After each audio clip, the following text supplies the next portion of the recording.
ఫైనల్‌గా మేడం ఇటీవల కాలంలో ఎక్కువ గూడా భార్యాభర్తలిద్దరు గూడా పిల్లల్ని కనకుండా డిప్ సిస్టమ్ అంటే డ్యూయల్ ఇన్‌కమ్ ప్లాన్ అంటే ఇద్దరు గూడా డబ్బులు సంపాదించడము, మాకు పిల్లలొద్దు అనేటువంటి కాన్సెప్ట్‌తో చాలా వరకు వెళ్తున్నారు. ముఖ్యంగా మన తెలుగు రాష్ట్రాల్లో. అసలు దీన్ని ఎట్లా చూడాలి? ఆగిపోతుంది. ఇంక కాలానికి వ్యతిరేకంగా ఈ యువత నడిచిందంటే, ఇప్పుడున్న జనరేషన్‌లో నలుగురిని కనాలి పిల్లల్ని. ఏపీ ప్రభుత్వం అయితే ముగ్గురు, నలుగురిని కనండి అని చెప్పేసి నార్మల్ చెప్తుంది గూడా. డెలివరీసే కావాలి. హ్మ్. గవర్నమెంట్‌కి కూడా నేనొక్కటే విన్నవించుకుంటున్నాను. ఆపరేషన్ డెలివరీస్‌ని ఆపేయండి. దయచేసి హ్మ్. ఉచిత విద్య, ఉచిత వైద్యం పెట్టండి. ఇవి పెడితే ఇంటికి 6 పుడతారు. వాళ్ళు రేపటి రోజున సమాజంలో దేశానికి పౌరులవుతారు. ఆపరేషన్ డెలివరీలు చేయించుకోవడం వలన ఏంటంటే, ఆ బాధ పడలేక ఆ మహిళ ఒకళ్ళిద్దరితోటి ఆపేస్తుంది. అవును. అదే నార్మల్ డెలివరీ చేయించుకుంటే నలుగురిని కంటుంది. ఈ డాక్టర్లు ఏం భయపెడుతున్నారో ఏమో తెలీదు. అటు సైడ్ తల్లిదండ్రులు భయపడుతున్నారు.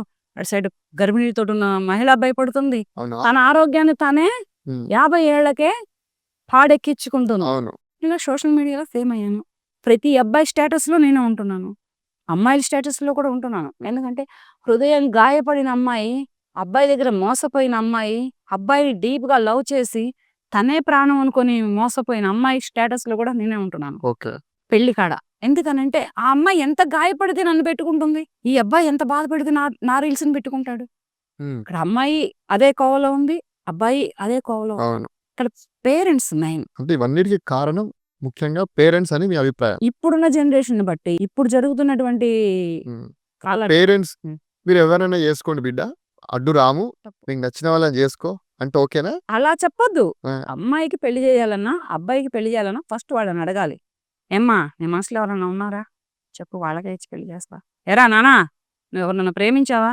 చెప్పు ఆ అమ్మాయికే ఇచ్చి పెళ్లి చేస్తా. ఇక్కడ కులం చూడొద్దు, మతం చూడొద్దు, హ్మ్. ఆస్తులు చూడొద్దు, అంతస్తులు చూడొద్దు, తర్వాత స్టడీస్ చూడొద్దు, ఏమీ చూడొద్దు. సో, ఇలాంటి ఇష్యూస్, ఇటువంటి ఘటనలు జరగకుండా ఉండాలంటే ప్రభుత్వ పరంగా ఎటువంటి నిర్ణయాలు తీసుకోవాలి? ఎటువంటి చట్టాలు తీసుకురావాలి? మహిళ అయినా, పురుషుడైనా అన్యాయంగా ప్రాణం తీస్తే వాళ్ళని కూర్చోబెట్టి జైల్లో వాళ్ళకి యావజ్జీవ శిక్షలేసో, ఉరి శిక్షలేసో, అది 14 ఏళ్ళో, 7 ఏళ్ళో శిక్షలేసో కూర్చోబెట్టి దయచేసి పెట్టొద్దయ్యా. న్యాయస్థానాలను ఒక్కటే కోరుకుంటున్నానండి నేను.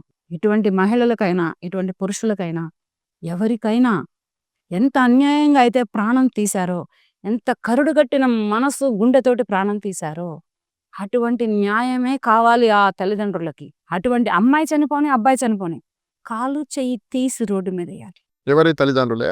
చేసినోళ్ళే, చేసి మరో చేసినోళ్ళే. ఇప్పుడు అమ్మాయి అబ్బాయిని చంపితే అమ్మాయి కాలు చెయ్యి తీసి రోడ్డు మీద ఏసేయి. అది ఎంత పెద్దవాడి కూతురైనా కానీ, ఎంత ప్రాపర్టీస్, ఎంత పలుకుబడి ఉన్నవాడి కూతురైనా కానీ, న్యాయస్థానంలో, చట్టస్థానంలో పురుషుడు, స్త్రీలు ఒకటే. మిర్యాలగూడలో ఎటువంటి మర్డర్ జరిగింది? అవును. పరువు హత్య. పరువు హత్య. అతనేమయ్యాడు తర్వాత? హత్య చేయించినటువంటి మారుతిరావే చనిపోయిండు. ఏమైంది నీ ఆస్తి? ఇక్కడ పోయింది నీ పరువు. ఏమైంది నీ పలుకుబడి? ఏ కాకులు ఎత్తుకుపోయింది నీ ప్రాపర్టీస్? ఇద్దరు ఆడవాళ్ళు నీ కడుపున పుట్టినందుకు అమృత వెధవయింది. హ్మ్. నిన్ను కట్టుకున్నందుకు నీ భార్య భార్య గూడా పాపం అదే వెధవయింది. అటు ఆయన తల్లి గూడా ఇదా నువ్వు సమాజానికి ఇచ్చిన చనిపోయినటువంటి ఆ ప్రణయ్ వాళ్ళ తల్లి గూడా ఆ తల్లిదండ్రులు బిడ్డను కోల్పోయి ఎటువంటి కడుపు సుఖాన్ని ఉండదు. ఇదా నువ్వు సమాజానికి ఇచ్చిన సమాధానం మారుతీరావు? ఇది కాదు. అందుకని ఇటువంటి మర్డర్‌లు, ఇటువంటి అన్యాయాలు చేస్తున్నప్పుడు ఎప్పుడైనా కానీ ఇటువంటి చట్టాలు, ఇటువంటి న్యాయాలు వస్తేనే దేశం, మన ఇండియన్ కంట్రీ ఒక లెవెల్‌లో ఉంటుంది. ఫస్ట్ ఇటువంటి చట్టాలే రావాలి. ఇటువంటి న్యాయాలే రావాలి. ముందు థర్డ్ డిగ్రీ మొదలుపెట్టేవాళ్ళు. అప్పట్లో. ఇప్పుడు గూడా ఉందిలే. ఎక్కడో పెడుతున్నారు. ఇలాంటి వాటికి కూడా థర్డ్ డిగ్రీ పెట్టారంటారా ఏంది? మరి ఇదేంది మర్డర్‌లు చేస్తే థర్డ్ డిగ్రీ పెట్టరా? హ్మ్. పెట్టరా థర్డ్ డిగ్రీ? పెట్టాలంటున్నా.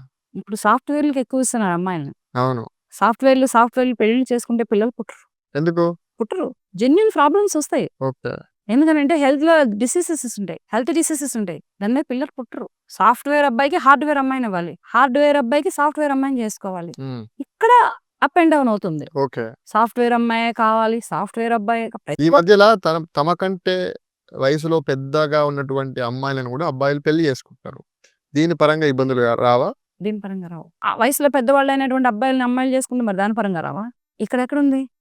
ఈ 2 ఈడుకోలే. ఏ సైంటిఫిక్ రిజల్ట్స్ అయినా అక్కడ ఆడదానిని అణచటానికే ఆ రోజున మగవాడి కంటే చిన్నదాన్నిచ్చి పెళ్లి చేసేవాళ్ళు. అవును. ఆడదాని ఆలోచనలని, ఆడదాని ఆశలని అణగదొక్కటం కోసమే పురుషుడు అప్పుడు పెట్టుకున్న సిద్ధాంతం అది. ఓకే. ఇది గమనించు. అంటే హాస్పిటల్స్ గూడా నార్మల్ డెలివరీస్ అయ్యేటువంటి అవకాశం ఉన్నా గానీ, డబ్బుల కోసం కొంత సర్జరీ చేస్తున్నటువంటి పరిస్థితి అయితే ఉంది. దీన్ని ఎట్లా అరికట్టాలి? ఇవన్నీ కూడా రీజన్సేనా? రీజన్స్ కాదు, హ్మ్. మహిళ అరికట్టుకోవాలి. గర్భిణితోటి ఏ మహిళ అయితే ఉందో ఆ మహిళ పేరెంట్స్ మాకు ఆపరేషన్ డెలివరీ వద్దు, మేము నార్మల్ అవుతామంటే వాళ్ళు తీసుకుపోయి నీకు పడుకోబెట్టి ఆపరేషన్ చేసి నీ బిడ్డలు బయటకి తీసుకు చేయరు కదా, చేయరు. మీరు కదా అవును. ఉమ్మనీరు మింగారనో. కానీ హాస్పిటల్స్ భయపెడుతున్నాయి కదా. అదే చెప్తున్నాను కదా, డాక్టర్ భయపెడుతున్నారు వీళ్ళు. అవును. ఉమ్మనీరు మింగారనో ఉమ్మనీరే ముందర పడిపోతుంది. ఫిజికల్ గా ఒక మహిళ డెలివరీ అవ్వాలి అంటే ఉమ్మనీరే ముందర పడుతుంది, తర్వాతే బేబీ వస్తుంది. పేగులు మెడలో వేసుకొని పుట్టిన బిడ్డలు చాలా మంది ఉన్నారు, ఎదురుకాలను పుట్టిన బిడ్డలు చాలా మంది ఉన్నారు, ఇటువంటి సంఘటనలు జరిగిన బిడ్డలు చాలా మంది ఉన్నారు. కానీ ఇప్పుడు డాక్టర్లు భయపడటానికి రెడీగానే ఉన్నారు రావడానికి. వాళ్ళు కాల ప్రణయం ప్రకారము ఆ బేబీ రావడానికి రెడీగా ఉన్నా ఈ డాక్టర్లు రానివ్వడం. ప్రాణమైనా తీసుకోగాని ఓ మహిళ చెబుతున్నది నీకే, నార్మల్ డెలివరీకే ఒప్పుకో ఓ మగువ. నువ్వు ఆపరేషన్ డెలివరీకి అయ్యావంటే 40-45 ఏళ్ళు వచ్చేటప్పుడే నువ్వు సూసైడ్ చేసేసుకుంటావు. ఎందుకంటే కింద నుంచి ఇవి పనిచేయవు, పెయిన్స్ వస్తాయి, అవి తగ్గవు. వాటికి మెడిసిన్స్ లేదు, తాత్కాలిక మెడిసిన్స్ ఉన్నా రియల్ మెడిసిన్ లేదు, వర్జినిటీ ఉండదు వాటిలలో. అటువంటిప్పుడు ఈ మహిళ ఏం చేస్తుందంటే చావే శరణ్యంగా తీసుకొని 45 50 ఏళ్లకే తన జీవితాన్ని ముగించుకుంటుంది. అటువంటి స్థాయి రాకుండా ఉండాలి అంటే ఇప్పుడు ఉన్నటువంటి మన భారతదేశంలో ప్రతి మహిళకి చెప్పేది ఏంటంటే, నేను పెళ్లి చేసుకున్నావా, నార్మల్ డెలివరీకి ఒప్పుకున్నావా, నలుగురు పిల్లలను కంటానికే ఒప్పుకో, ఒక్కళ్ళకి ఒప్పుకోవద్దు.